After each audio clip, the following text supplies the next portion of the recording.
আমরা যখন জান্নাতে যাব আমার স্ত্রীর হাত ধরে একসাথে জান্নাতে ঢুকতে চাই, ঠিক কিনা? আবার আমার স্ত্রী যখন জান্নাতে যাবে সে একা ঢুকতে পছন্দ করবে। এজন্য আমরা দুনিয়াতে যেমনি এক ছাদের নিচে এক জায়গায় এক বাড়িতে, জান্নাতেও আমরা এক বাড়িতে থাকতে চাই। আওয়াজ করে বলতে হবে ঠিক কিনা? এজন্য গবেষকরা বলেছে স্বামী স্ত্রীর ভালোবাসাটাকে তারা বলে লাভ পিরামিড। কি পিরামিড? লাভ পিরামিড। এই ত্রিভুজ আকৃতির। কিরে ভাই? আচ্ছা, লাভ পিরামিড ত্রিভুজ আকৃতির, ট্রায়াঙ্গেল। আপনারা ত্রিভুজ চিনেন? কথা কয় না। ত্রিভুজের কয় কোণা? কয় কোণা? 3 কোণা। এই যে এরকম, তাই না? এজন্য স্বামী স্ত্রীর ভালোবাসাটাকে বলে লাভ পিরামিড। উপরের কোণ সমুদ্রের মতো না, উপরে থাকে আল্লাহ আর ডানে স্বামী বায়ে স্ত্রী, এই 2 কোণায় স্বামী স্ত্রী, আর উপরের কোণায় আল্লাহ। স্বামী স্ত্রী যদি আল্লাহর আনুগত্যের দিকে যেতে চায়, যতই তারা দ্য কাপল কাম টু আল্লাহ, they come closer to each other. তারা যদি আল্লাহর কাছাকাছি যায়, তারা নিজেরাও কাছাকাছি হয়, ঠিক কিনা? তারা আল্লাহর কাছে যেতে যেতে যেতে যেতে আল্লাহর ইবাদতে যদি একেবারে আল্লাহর কাছে চলে যায়, তারা নিজেরাও কাছাকাছি চলে যায়, ঠিক কিনা? তারা আল্লাহর আনুগত্য থেকে যত দূরে সরে তারা নিজেরাও নিজেদের থেকে তত দূরে সরে পড়ে। চিল্লায় বলেন ঠিক কিনা? লাভ পিরামিড এটা। এজন্য the closer the couple comes to Allah, the closer the couple comes to each other. Couple স্বামী স্ত্রী আল্লাহর ভালোবাসা নিজের মধ্যে যত গাঢ় করবে, আল্লাহর আনুগত্য যত বেশি করবে, আল্লাহর ইবাদত যত করবে, নিজেরাও তত কাছাকাছি আসবে। আর আল্লাহরে যত ভুলবে, নিজেদের মধ্যে বড় বড় ফারাক করে দিবে কে? তাহলে এই 5টা বিষয় স্বামী স্ত্রীর উভয়ের উপর বর্তায়। এগুলো মেনে চললে দাম্পত্য জীবনকে সুখময় করে দিবে কে? আল্লাহ। এবার আমরা শুনবো আমাদের বোনদেরকে। যে ডান দিকে আমি শুনলাম আমাদের বোনদের বিশাল প্যান্ডেল, আছে না নাই? আচ্ছা, আজকে বোনদের দিয়ে শুরু করি। স্ত্রীদেরকে আল্লাহ কি দায়িত্ব দিয়েছে একটা ফ্যামিলিকে সুন্দর করতে, একটা দাম্পত্য জীবনকে সুন্দর করতে? স্ত্রীর 1 নম্বর দায়িত্ব হচ্ছে she should make a comfort to her husband. স্ত্রীর উচিত স্বামীর জন্য ঘরটাকে প্রশান্তির নীড় বানিয়ে রাখা। কি বানিয়ে রাখা? প্রশান্তির নীড়।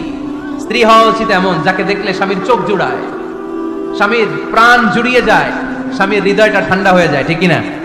আর স্ত্রীর দিকে তাকালে যদি মেজাজ গরম হয়ে যায়, মেজাজ খিটখিটে হয়ে যায়, ঝামেলা আছে না নাই? ঝামেলা আছে।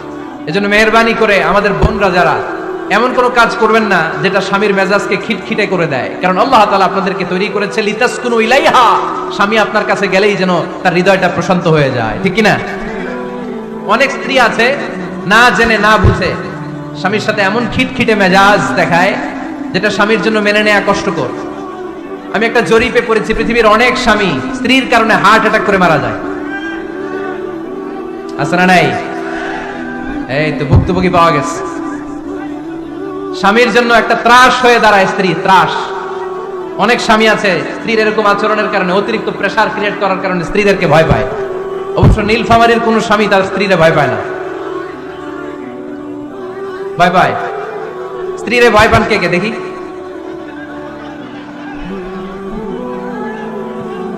ভয় পান? আপনারা ভয় পান? হ্যাঁ? এক অফিসের বড় সাহেব তার স্ত্রীরে খুব ভয় পায়, প্রচন্ড ভয় পায়। তো সে মনে মনে ভাবলো, দেখি আমার অফিসের যারা স্টাফ আছে, ম্যানেজাররা আছে, এরা কতটুকু ভয় পায়, এরা ভয় পায় কিনা।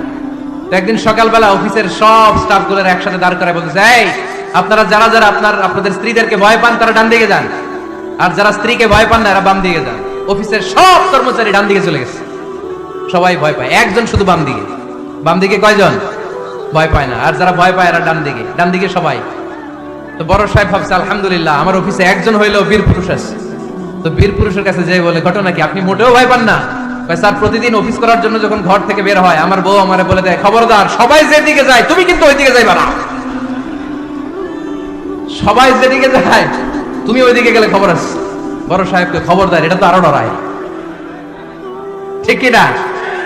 এজন্য বোনদেরকে বলবো, লিতাসকুনু ইলাইহা, এমন ভাবে আপনি আপনার স্বামীর সামনে নিজেকে প্রেজেন্ট করেন যাকে আপনাকে দেখলে আপনার স্বামীর চোখ জুড়িয়ে যায়, হৃদয়টা প্রশান্ত হয়ে যায়, আপনাকে দেখলেই আপনাকে ভালোবাসতে মনে চায়, ঠিক কিনা? এজন্য রব্বুল আলামিন বলেন, আমি নারীদেরকে তৈরি করেছি লিতাসকুনু ইলাইহা, যেন পুরুষেরা স্ত্রীদের সংস্পর্শ যখন পায় পুরুষদের হৃদয়টাকে প্রশান্ত করে দেয় কে? রব্বুল আলামিন বলেছেন, খাদিজার জন্য জান্নাতে আমি এমন একটা ঘর বানিয়েছি যেই ঘরের মধ্যে কোনো বিশৃঙ্খলা নাই। খাদিজার জন্য জান্নাতে এমন একটা প্রাসাদ আমি বানিয়েছি যেই প্রাসাদের মধ্যে কোনো আওয়াজ নাই, কোনো কোলাহল নাই, কোনো বিশৃঙ্খলা নাই। কারণ খাদিজা আমার নবীকে এমন একটা ঘর উপহার দিয়েছে যেই ঘরের মধ্যে কোনো বিশৃঙ্খলা ছিল না, আওয়াজও ছিল না। পড়েন সুবহানাল্লাহ। আল্লাহ রাসূল যখন সারাদিন কাফেরদের মাঝে কোরআনের দাওয়াত দিতেন, কোলাহল মারামারি জীবনের ঝুঁকি নিয়ে মক্কার কুরাইশদের মাঝে যখন দাওয়াত দিতেন, সব বিশৃঙ্খলা ঝামেলা গোলমাল শেষ করে রাতের বেলায় যখন খাদিজার ঘরে বিশ্বনবী ঢুকতেন, বিশ্বনবীর হৃদয়টারে প্রশান্ত করে দিত কে? আম্মাজান খাদিজা বিশ্বনবী সাল্লাল্লাহু আলাইহি ওয়াসাল্লামের জন্য এমন ঘর উপহার দিয়েছেন যেই ঘরে বিশ্বনবী আসলে বিশ্বনবীর হৃদয়টা ঠান্ডা হয়ে যেত। সুবহানাল্লাহ পড়েন। অনেক স্ত্রী আছে স্বামী ঘরে ঢুকলেই ঘরে আটা নাই, রুটি নাই, চাল নাই, ডাল নাই, এটা লাগবে ওইটা লাগবে, ওখানে যেতে হবে, একটার পর একটা ফিরিস্তি বলে বেড়ায়, আছে না নাই? না, এটা করবেন না। আপনার কি লাগবে এই সব দায় দায়িত্ব আল্লাহ তাআলা স্বামীকে দিয়েছে, স্বামীকে জানাবেন। তবে ধীরে সুস্থে স্বামীর জন্য ঘরটাকে এমন করে রাখতে হবে যেন ঘরে ঢুকলেই স্বামীর হৃদয়টারে প্রশান্ত করে দেয় কে? এজন্য স্ত্রীর প্রথম দায়িত্ব ঘরটারে প্রশান্তির নীড় বানানো। এখানে কি আবার কি এখানে মারামারি? দুই দল নাকি? আপনাদের মনোযোগ আসছে না গেছে? কষ্ট হচ্ছে? হ্যাঁ, অনেক রাত হয়ে গেছে তো, প্রায় 10:30। হ্যাঁ, তাকবীর পড়েন, লিল্লাহে তাকবীর। কিছু লোক ওঠা বসা শুরু করলেন কেন? হ্যাঁ, 1 নাম্বার, 2 নাম্বার, 3 নাম্বার নাই তো আবার? হ্যাঁ, 1 নাম্বার নাকি পেশাব করা, 2 নাম্বার নাকি টয়লেটে যাওয়া, 3 নাম্বার নাকি এইটা? বিড়ি খান আপনারা? বিড়ি আর সিগারেটের সাথে মুসলমানের সম্পর্ক আছে? না। কোন মুসলমান সিগারেট খেতে পারে? বিড়ি টানতে পারে? কারণ এটা এমন একটা খাবার যে খাবার টয়লেটে ঢুকেও খাওয়া যায়। সিগারেট ছাড়া কোনো খাবার টয়লেটের ভেতরে খাওয়া যায়? কথা বলেন, খাওয়া যায়?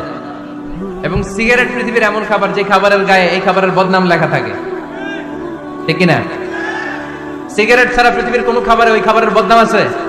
কথা বলেন। ধরেন আপনাদের নীলফামারীতে নতুন 1 প্যাকেট বিস্কিট বেরিয়েছে, যে বিস্কিটের গায়ে লেখা এই বিস্কিট খাওয়ার 1 ঘন্টার মধ্যে ডায়রিয়া শুরু হবে। ওটা খাইবেন কে? খাবেন আপনারা? কি বলবেন দোকানদারে, তোর বিস্কিট তুই খা, তোর ডায়রিয়া হোক, ঠিক কিনা? কিন্তু সিগারেটের গায়ে কিন্তু লেখা থাকে স্মোকিং কজেস ক্যান্সার, ধূমপান স্বাস্থ্যের জন্য ক্ষতিকর, ধূমপান কর্কট রোগের কারণ, ধূমপান করলে এটা বিষপানের শামিল।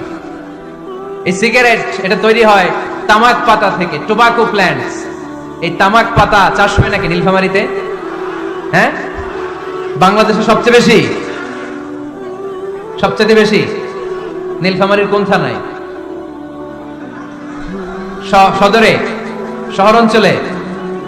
আচ্ছা, এই তামাক পাতার চারদিকে বেড়া দেয়া লাগে না জানেন? কারণ ছাগলেও মুখ দেয় না। তো যেটা ছাগলে খায় না ওটা মানুষ খাইতে পারে? আওয়াজ করে বলেন।